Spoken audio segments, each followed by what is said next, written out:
Test करके उन्होंने certify किया है कि ये इलेक्ट्रॉनिक मशीन जो है टैम्पर प्रूफ है, टैम्पर प्रूफ भी है, और उन्होंने ये भी कहा है कि सारा हिंदुस्तान में यूज़ करना चाहिए करके।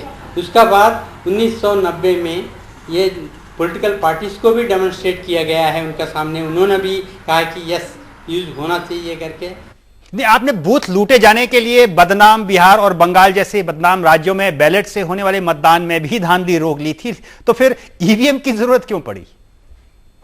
ये ईवीएम से होने से बूथ कैप्चरिंग भी नहीं होता है, क्योंकि अगर बूथ कैप्चरिंग जहाँ होता है एकदम बटन दबाओ, क्लोजिंग बटन, बस बंद हो जाता है, कोई भी टैंपर नहीं कर सकता, कोई भी मतलब बूथ कैप्चर नहीं कर सकते हैं। ये बहुत सारा फैसिलिटीज है ईवीएम से, जो बैलेट पेपर क्यों लाना चाहते हैं मुझे समझ में नहीं आ रहे हैं।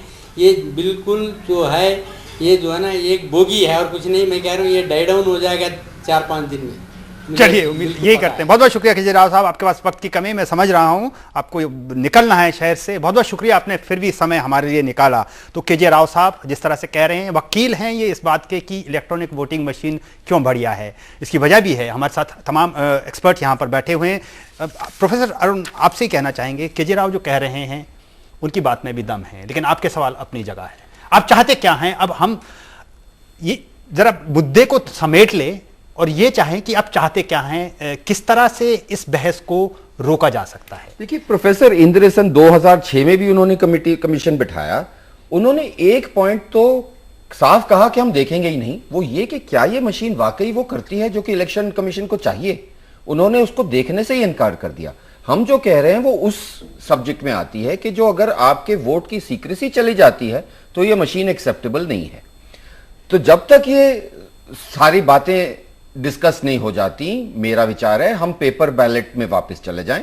पेपर बैलेट को भी और सिक्योर बनाया जा सकता है, उसकी तरफ हमने देखा नहीं, हमने सीधा मतलब कंप्यूटर की तरफ बहुत चले गए। कोई जरूरत नहीं थी। पेपर अगर स्लो होता है तो क्या 4 दिन लग जाते हैं साहब, तो क्या हुआ? 3 दिन बाद नतीजे, खासतौर पे हम टीवी वालों को बड़ी परेशानी। जब 1 महीना वैसे ही लग जाता है चुनाव में, तो 1 दिन और सही, 2 दिन और सही, कितने लोगों को रोजगार मिलेगा। और जब धीरे चलता है तो सोचने का भी समय मिलता है, बहस का भी समय मिलता है, आपके चैनल लोग ज्यादा देखेंगे। हरिप्रसाद जी, मेरा ओपिनियन ये है कि this machine should continue but full proof. Kejriwal साहब ने बताए थे कि ये मशीन परफेक्ट है और एक कमेटी बिठाए, लेकिन आप एक बार वापस देखिए 1990 में जो कमेटी बैठी है, it has suggested something. Again there was a committee in 2006 and again they suggested something. 1990 में और 2006 में थोड़े पॉइंट्स है जो रिपीट हो गए. If it is foolproof, why they were being repeated and why Professor Indrasen's review was not being taken in total. अगर total लिया जाए शायद ये बन सकता है। हम बोलने का एक ही चीज है, वेरिफिकेशन टूल क्यों नहीं रख रहे और ओटीपी बोल के क्यों बता रहे हैं और मास चिप्स क्यों यूज कर रहे हैं? अपनी कोड बाहर क्यों जाना है? अपनी कोड यहां कर सकता है। और ये चिप का कॉस्ट जो है $1 है, मास्क लेने से शायद एक 20 सेंट कम होता होगा। $1 का चिप को लाइए, यहां पर ही प्रोग्राम करिए, कम से कम हमारे को तसल्ली तो रहेगी। चलिए, आपकी तसल्ली की भी बात जायज़ है, उसके लिए भी चुनाव आयोग को सोचना होगा। लेकिन कल्पेश के पास चलते हैं, जिन्होंने दावा किया है, इकलौते मेरे ख्याल से इंसान हैं जिन्होंने ओरिजिनल इलेक्ट्रॉनिक वोटिंग मशीन जिसका इस्तेमाल होता है, वो तस्वीरों में एक बार फिर से हम देखना चाहेंगे कि वो भी दिखाए। लेकिन कल्पेश, आप क्या चाहते हैं कि ये बहस रुके और ये जो फुल प्रूफ सिस्टम जिसका दावा किया जाता है उस पर कोई उंगलियां ना उठाए? संजय जी, मेरा मानना यह है कि आडवाणी जी ने जो मुद्दा उठाया है कि जब तक ये प्रूव न हो जाए कि इट इज फुल प्रूफ या इसको चेंज करके कोई बेटर मशीन न मैन्युफैक्चर किया जाए, तब तक के लिए इसको स्टॉप कर देना चाहिए। If you are not sure कि टेक्निकल इसमें प्रॉब्लम हो सकते हैं या नहीं हो सकते हैं, तो फिर why are you using it? The simple thing. दूसरी बात, मेरे पास कुछ क्वेश्चंस है कि ब्लैक बॉक्स टेस्टिंग जिसे हम कहते हैं, वो पीवी इंदिरा सेन की कमेटी ने की। What is black box testing, मैं उसका आपको डेफिनेशन बताऊंगा तो आपको ताज्जुब होगा। ब्लैक बॉक्स टेस्टिंग का मतलब है कि जैसे आम आदमी जाकर इलेक्ट्रॉनिक वोटिंग मशीन पर वोट डालता है, उसके बाद रिजल्ट के बटन पर क्लिक करता है and he checks the result. Just एक सिंपल प्रोसेस, जैसे एक वोटर आके वोटिंग डाल के गया और उसको टेस्ट किया, उसको ब्लैक बॉक्स टेस्टिंग बोलते हैं। लेकिन उसके अंदर इंटरनल जो सर्किट्स होती है उसका कहीं कोई टेस्टिंग नहीं हुआ।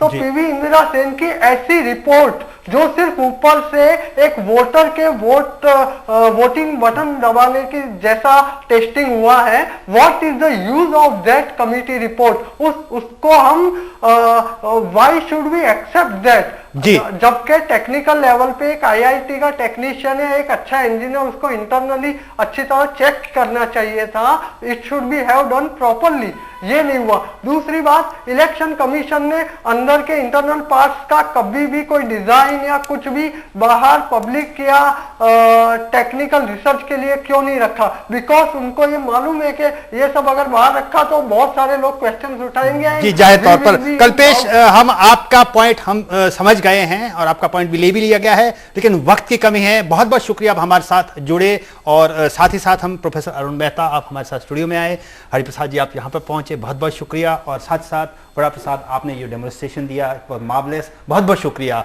लेकिन हंगामा खड़ा करना हमारा मकसद नहीं है, सूरत बदलनी चाहिए, यही हम चाहते हैं।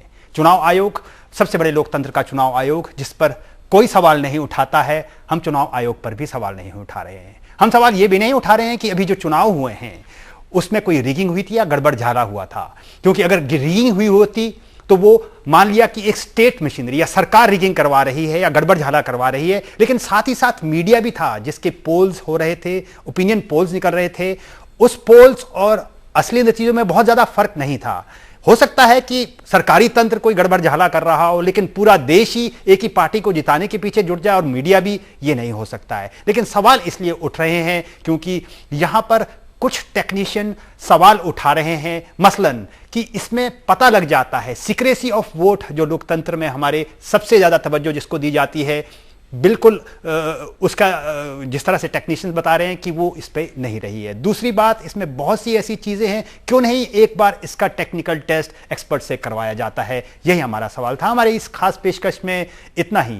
आप चलते रहिए समय के साथ, लेकिन इससे पहले कि हम खत्म करें आज आपका सवाल, तो हमने आपसे सवाल पूछा था कि क्या ईवीएम को मैनिपुलेट किया जा सकता है। जो आपके जो नतीजे आए हैं उसमें हमें जो जवाब मिले हैं, 85% लोगों ने हां कहा है। 85% लोग ये कहते हैं कि, यानी इतने लोग मानते हैं कि ईवीएम में गड़बड़ी की जा सकती है। वहीं 15% लोग ही ऐसे हैं जिनका मानना है कि ईवीएम में कोई गड़बड़ झाला संभव नहीं है। यहां पर तो अब जनता भी कह रही है कि कहीं ना कहीं गड़बड़ झाला है। अब पूरी की पूरा दारोमदार चुनाव आयोग के ऊपर है कि इस बहस को कैसे वो रोक सकता है और कैसे जो सवाल उठा रहे हैं उनको खामोश करवा सकता है। तो हमारी इस खास पेशकश में भी इतना ही। आप चलते रहिए समय के साथ।